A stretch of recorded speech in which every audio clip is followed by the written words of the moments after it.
Olá, tudo bem? Quero mostrar alguns livros sobre escritores, sobre artistas que eu gosto muito. Quero começar mostrando o Salambô do Flaubert. Eu fiz um vídeo sobre o Flaubert e falei, eu acho que eu tenho Salambô. E de repente, olhando aqui na estante, que está bem assim movimentada, né? Eu estou tirando os livros, mostrando para vocês, eu encontrei o Salambô. Então eu coloquei aqui para mostrar da editora Itatiaia esta edição que eu tenho. Aqui nós temos, é de 2005 esta edição. Não fala quem é o tradutor aqui. Peraí, deixa eu achar o tradutor.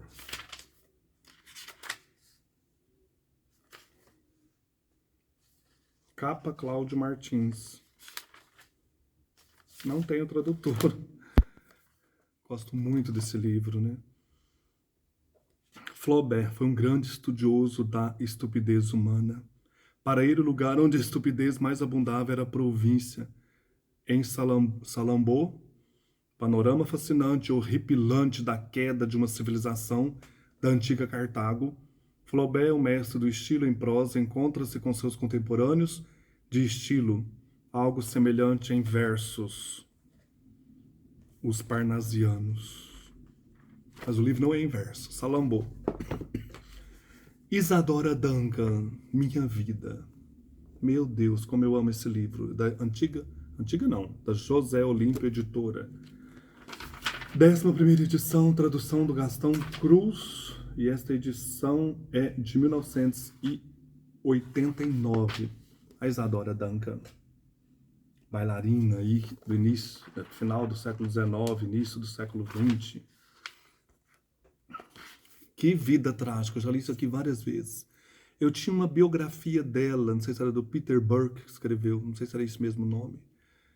Eu doei, deixei lá em Marília, bem grossa, assim, sobre a sua vida, sobre esse contexto aí do início do século, das primeiras décadas, né, do século XX também, os seus encontros, né, com grandes mestres da arte.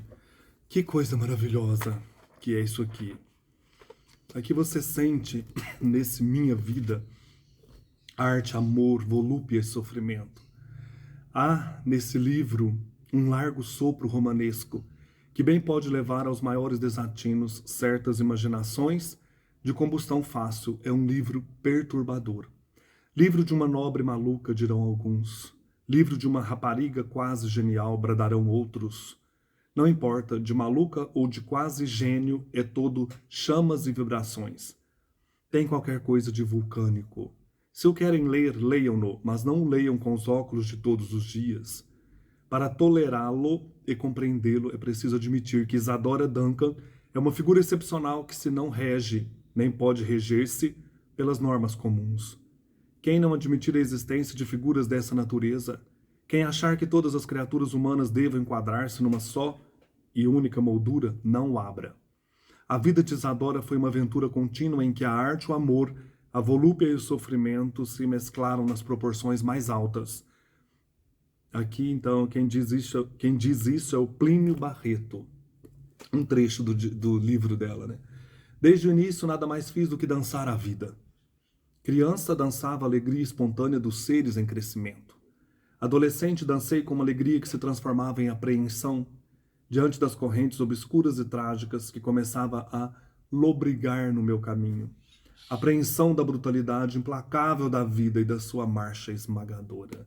Isadora Duncan.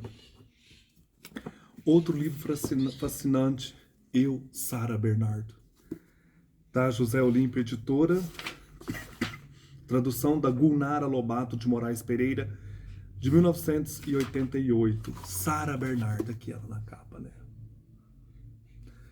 Aqui nós já andamos um pouco mais, para trás, aí no século XIX, grande atriz do século XIX. Grande mulher da arte, conviveu com Flaubert, Victor Hugo. Dom Pedro II, ela veio ao Brasil, inclusive, né, apresentar, acho que veio 2 vezes, peças, né, grande trágica de Corneille, de peças da antiguidade. Eu amo esse livro. Sara Bernardo por ela mesma. Aqui está a vida fascinante e agitadíssima de Sara Bernardo. É o nome teatral, então, da famosa artista dramática. Sarah Bernhardt é o nome teatral da famosa atriz dramática francesa Rosine Bernard, que nasceu em Paris em 1844 e morreu em 1923. Judia, foi batizada aos 12 anos e se educou num convento católico. Mulher temperamental, sua vida foi uma aventura, amores e triunfos teatrais. Sua mãe era costureira e se tornou uma cortesã.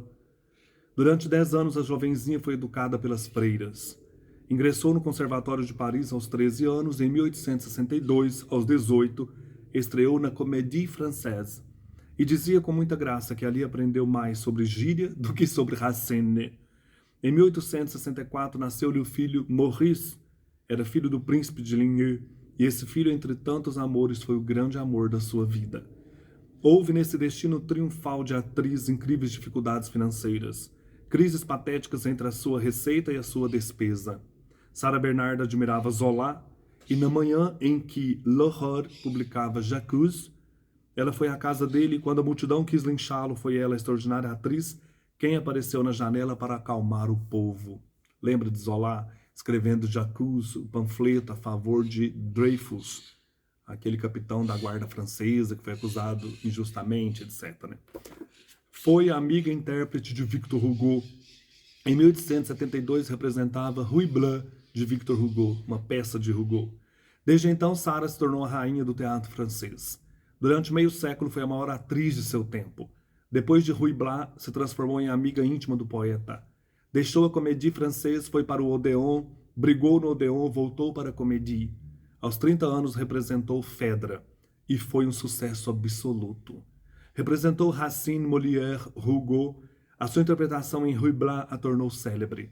Mas era famosa, escandalosamente famosíssima, pelos seus amantes, pela sua irrequieta vida amorosa. Viajou pelo mundo, foi triunfalmente a Londres, visitou Nova York e veio ao Brasil. Foi a maior artista dramática da sua geração.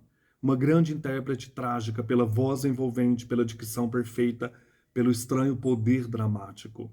Em 1898, arrendava em Paris o Teatro das Nações, que seria o Teatro Sarah Bernhardt. Teve que amputar uma perna em 1915 por causa de uma queda, inclusive aqui no Brasil que foi essa queda. Mas ainda assim continuou a representar. Interpretava como ninguém a Dama das Camélias. Um dos seus maiores sucessos foi no papel do jovem Duque de Reichstadt em O Filhote da Águia de Rostand. Adorava o mar, especialmente o mar do norte da França, o mar da Bretanha. Ela própria dizia que interpretou Phèdre como ninguém a interpretou. Uma Phèdre provocante e sensual.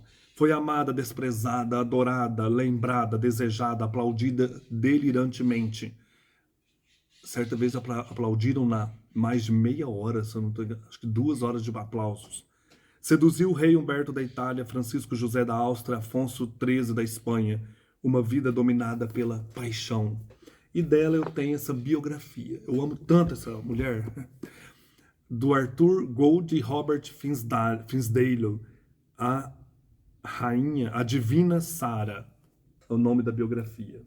Coisa espetacular. A vida de Sarah Bernhardt, da Companhia das Letras, tradução de Hildegard Fest, e é essa edição de 1994, com várias fotos.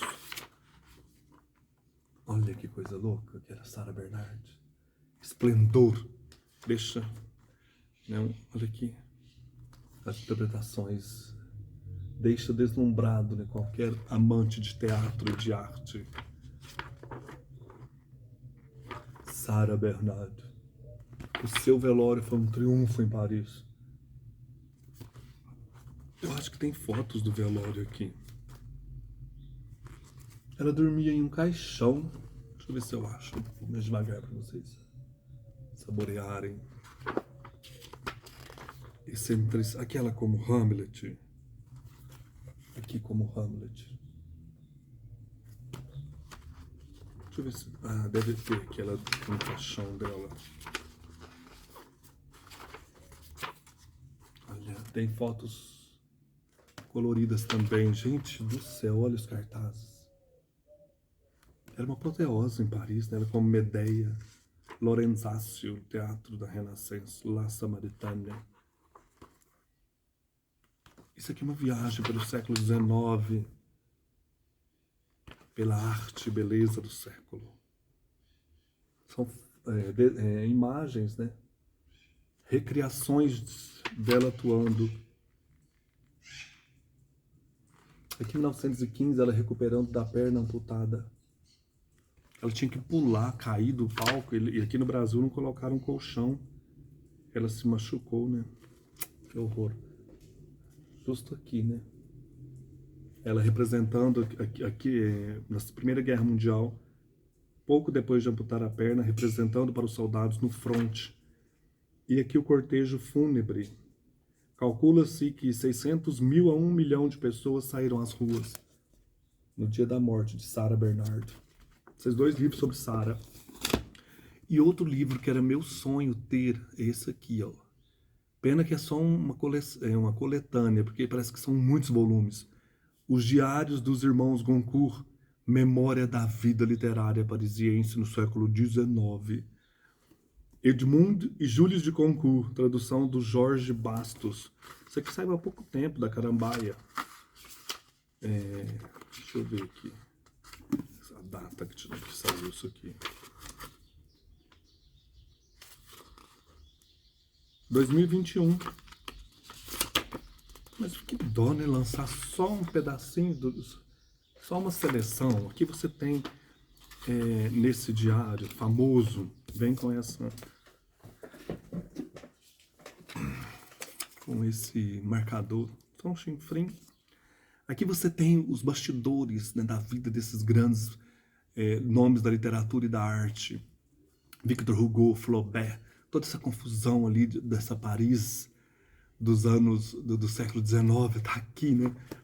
Há quem diga não passar de um livro de fofocas, o Diário dos Irmãos Goncourt, Jules e Edmund. Na Paris do século XIX, elogiado por Nietzsche em carta ao amigo músico Peter Geist, como a novidade mais interessante da época.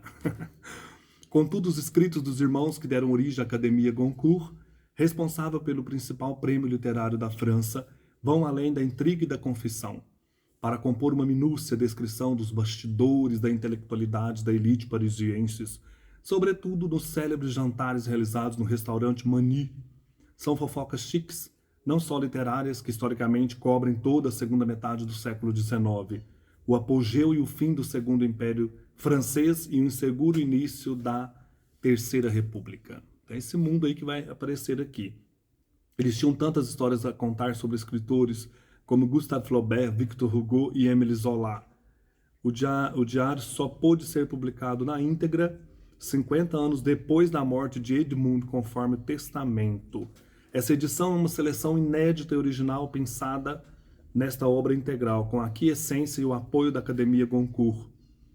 Assim procurou-se ao máximo tornar o volumoso manuscrito um livro agradável para um leitor culto não especialista, servindo de espécie de manual para melhor conhecimento de uma época em que já se reconhece boa parte da formação cultural e política do que viria a ser o século XX europeu.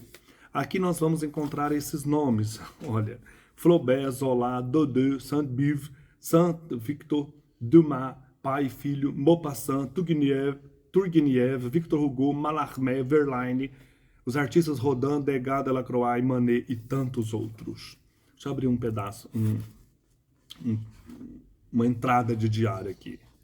Eu acho que é de 1800, deixa eu ver aqui. 1870, no dia, segunda-feira, 24 de outubro, o que estava acontecendo. Retiraram a pavimentação em torno do Arco da l'Étoile, o Arco da Estrela, e os baixos relevos foram guardados em grandes caixas de madeira. Descendo a Avenida Champs-Élysées, olhei para a residência fechada da senhora Paiva, me perguntando se não foi ali o grande centro da espionagem alemã em Paris. À noite, ao longo da rua Saint-Lazare, acima da clara estação ferroviária, uma cor de sangue, com tonalidade cereja, tingiu o céu até chegar ao azul sombrio da noite. Um espetáculo estranho, como os prodígios que perturbavam a velha antiguidade. Ouvi explicações ao redor. É a floresta de Bondy que arde. É uma experiência com luzes em Montmartre. E ainda é uma aurora boreal. Delícia isso aqui para quem ama literatura do século XIX. Não percam os Diários dos Irmãos Goncourt. Um abraço, até mais.